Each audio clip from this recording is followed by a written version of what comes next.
Yung mga pare, what is good? Josh on Point here. Welcome back sa channel natin. No? Magiging maikli lang tong video na to. No? Sharing lang to pare. No? I-share ko lang yung naiisip ko, nararamdaman ko this past few days. Okay? Ang daming nangyayari ngayon pare. Sobrang ang daming nangyayari ngayon sa mundo. And ang masama pa dito pare, sunod-sunod. No? Sunod-sunod pare. And you know me, no? Matagal na kayo nanonood ng channel ko. Alam niyo na most of the time, I always say to you guys na those are outside noises, distraction. And I always, lagi ko sinasabi sa inyo na mag-focus tayo sa control natin. No? Sa control natin mga bagay-bagay. Like, sarili natin. Yun ang control natin, yung sarili natin. Pero this past few days pare, sobrang sunod-sunod yung gulo na nangyayari na hindi ko maiwasan because unang-una, hindi ko sinisisi yung podcast namin, no, but you know, kailangan kasi pinag-aaralan namin yung mga bagay-bagay na pag-uusapan namin. No? And kasama na dito is yung nangyari nga sa politika natin. No? Again, kilala nyo ako pare. Isa ako sa mga nagpo-promote na ang politics, panggulo lang yan sa buhay natin. Yes, aware ka sa nangyari, but mas mag-focus ka sa kaya mong baguhin, kaya mong gawa ng paraan, which is yung sarili mo. At wag masyado mag-dig deep into sa politics na yan. No? So, pero dahil nga, kailangan ko manood ng balita para meron akong ma-share na maganda sa podcast namin. Hindi ko tuloy maiwasan pare, no? Hindi ko maiwasan na mag-dig deep, no? Kahit ayoko, but you know, kasama na siya sa trabaho ko. So hindi ko siya maiwasan. So yun, no? Isa yun sa mga factor. Isa sa mga kinaiinisan ko ngayon dahil nagdi-dig deep ako ngayon sa lalo na sa flood control issue na yan. Dami kong ka-bullshit ang nakikita pare, no? Sa hearing nila na walang kakwenta-kwenta yung mga tanong, nagpasapasahan na alam ko wala akong control doon. Again, alam ko na yon. Dati kasi hindi ko naman siya kailangan talagang alamin. Pero ngayon, kailangan. Nakaka-bad trip. Nakaka-bad trip, it is what it is. No? Ang kailangan ko lang isipin dito, kailangan ko lang kumuha ng information. Hindi ko dapat damdamin yung mga nangyayari na yan. No? Alam kong kalokohan lang yan. Walang patutunguhan yan. So, information lang. Kuha lang ako ng information. Yeah, alam ko na. Diba? Alam ko yung gagawin ko. Pero yun nga, sabi ko, no, sunod-sunod yung nangyayari na to the point na talagang hindi mo na maiwasan. Alam nyo na nga, nung gumawa ko ng video sa TikTok, hindi sa TikTok and sa Facebook, in-upload ko rin sa Facebook yung about sa pagkamatay ni Charlie Kirk. Diba? Rest in peace. Hindi ako masyadong fan ni Charlie Kirk. No? Napapanood ko lang siya sa TikTok. At hindi kasi ako fan ng mga debate. So, dahil yun ang forte niya, hindi ako fan. Diba? But agree ako sa mga sinasabi niya. No? Napapadaan siya sa wall ko, pero hindi ko naman siya fina-follow, pare. So, wala akong attachment masyado dito sa tao na to. Ang attachment ko lang sa kanya is, yeah, pareho kami ng mga opinion mo sometimes. Diba? Not always, but sometimes. So sabi ko, okay, as long as mayroon kaming pagkakaintindihan ni Charlie or medyo pareho kami ng gustong mangyari. Okay, so isa siya sa mga parang naituturing ko na sundalo sa isang gera. No? Patungo sa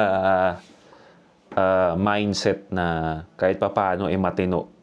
No? So parang yun na, no? Meron akong ano sa kanya. Hindi ako fan again, but para sa akin pareho kaming sundalo na iisa yung gustong ipaglaban, no?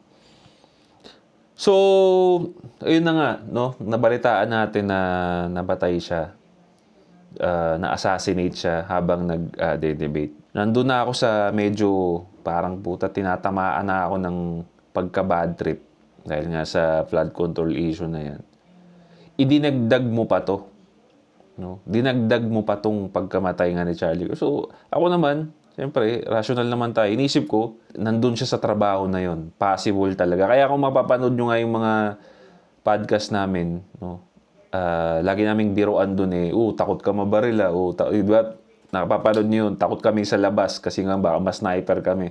Kasi alam namin na ganun nga yung trabaho. No? Yun yung isang possibility pagka pinili mo tong ganitong klase ng gawain, yung may magsabi ng katotohanan at may opinion ka na against sa iba. So, nandun ako. Di ba? Yun yung mindset ko. Sabi ko, darating at darating talaga yan. No? Dahil nga hindi ko mapigilang hindi manood ng mga videos, nakapag-dig deep na naman ako ngayon. Di ba? Nakita ko kung paano talaga nangyari. Nakita ko yung video na talagang tinamaan siya rito while debating. At naisip ko na naman na sobrang unfair nung nangyari sa kanya. Di ba? Nakikipag-debate ka lang naman. Kung sino may ayaw ng opinion mo, they are welcome na i-oppose yun, makipag-debate sa'yo. Ba't hindi? Di ba? Binaril siya, na-assassinate siya. So, naisip ko ngayon na sobrang unfair nung nangyari sa kanya. Ikaw willing kang makipag-usap sa kanila, willing kang imali nila yung sinasabi mo, but itong mga oppose sa'yo, mas piniling tapusin ka. So ito na pare, medyo natitrigger na ako.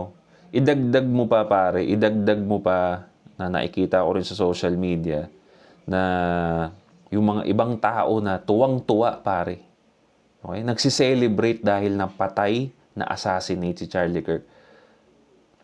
Take note pare, natutuwa sila dahil na-assassinate. Hindi dahil namatay. Kasi maintindihan ko naman kung nagkasakit si Charlie Kirk at talagang no choice naman at mamamatay siya, maintindihan ko ba't na-assassinate pare. Okay, the fact na in-assassinate, pinatay, at natutuwa sila doon. Isa yun sa mga nagpa-trigger pa rin sa akin. Again, nag-add up na lahat. At ayoko man aminin, no? But natitrigger na yung emotions ko, bro, ng mga panahon na yun. No? And dahil dun sa mga emotions na yun, pare, nakakaisip ngayon ako ng masasamang bagay, bro. No? And dun ko mako-conclude, pare, that, emotions are evil. Okay? Punong-puno ka na ng emotion sa katawan mo. It can turn into evil, pare. At dyan na papasok na makakagawa ka na ng masama talaga. Noong mga time na yun, pare, nag-add up lahat. Nag-pile up lahat ng mga problema na naisip ko. Parang parang feeling ko may lalabas na sungay sa ulo ko, may lalabas na pakpak sa likod ko. Parang mag-transform na ako sa evil, mari. But, alam mo ginawa ko, bro? Nagyaya ako ng labas sa Esme ko. Nagramin kami, kumain kami sa labas. Nagmotor ako, nagride ako, nag-workout ako. And yeah, gumaan yung pakiramdam ko. No? Gumaan yung pakiramdam ko. It's just that last week talaga hindi ko magawa yung mga bagay na yun because busy rin ako. So isa yun siguro sa mga dahilan kung bakit na-concentrate yung isip ko sa mga problema sa social media is dahil hindi ako naglalabas last week. Maraming makaka-relate dito sa sinabi ko na to and totoo if you're pure of emotions lang at napatrigger yung emotions mo, you're gonna do something na hindi mo ginagawa dati. At evil stuff, pare. And kung titignan mo yung mga taong nagsi-celebrate na namatay or pinatay si Charlie Kirk, those are the type of evil people na pure of emotions. At dahil napuno ako ng emotions, pare, ng mga panahon na yon, parang papunta na ako sa side nila. Alam mo yon? Parang gusto ko rin matuwa na may mamatay sa side nila. And para sa akin, that's not correct eh. Hindi mali yun. Diba? Ang matuwa ng may mamatay at may pinatay. Pare, kahit iba man yung opinion mo sa akin, hindi kita gustong ma-assassinate. Diba? Paano? Mas gusto kong matalo kita sa batuhan tayo ng logic. Mas sweet yun eh. Kaysa sa papatay kita, tinapos lang kita. Hindi siya masaya, pare. And, idagdag mo pa yung pinapatay na assassinate ka at may naiiwan kang pamilya. Walang nakakatawa dun. Di ba? But you know, these people, pare, yun ang nagpa-trigger talaga sa akin. May natutuwa. May nagsiselebrate na pinatay yung tao at may naiwan siyang pamilya. Ito nga bro, ewan ko mag-agree kayo. Ang daming nangyayari ngayon na parang nagiging obvious yung kasamaan. Nagiging obvious yung side ng kasamaan. Mas nagiging obvious sila ngayon na masama sila. Di ba? Kaya para sa akin, obvious na kung sino yung nasa side ng kasamaan. Obvious na yung sinong side ng nasa normal lang. Hindi ko sasabihin kabutihan. No? Hindi ko sasabihin na sa side ako ng kabutihan because hindi naman ako mabuting tao. But again, normal. Nasa side ako ng normal. Nagiging klaro. Napapansin nyo ba yun, pare? No? And buti na lang talaga, may idea na ako kung paano i-handle yung emotions ko. Alam ko yung gagawin ko sa emotions ko. Paano na lang yung mga hindi. No? Kaya sabi ko, importante talaga na mayroong ganitong mga content para alam natin kung ano yung gagawin natin at ano yung kahantungan pag nahulog ka sa emotions. Yun, naisip ko, parang lumayo ako. Ito yung problema.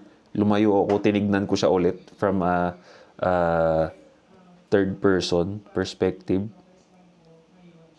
Naisip ko, wala akong magagawa dyan. Wala akong magagawa dyan sa problema na yan. It's either malunod ako sa emotions ko at magpakabaliw o isipin na wala akong magagawa dyan. Focus ulit ako sa kailangan kong gawin. Which is mag-content, mag-business, pumera. No? So, yeah. Ewan ko may lesson doon, pare. But, you know, this is a different kind of video lang. Gusto ko lang din i-share, no?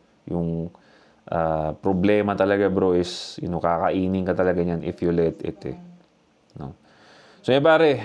Leave a comment down below, no? Sa mga problema na ba to last few weeks, naapektuhan ba kayo? Anong ginawa nyo? Comment down below, mga pare. Okay? So, yeah, this is Josh on Point. See you next time.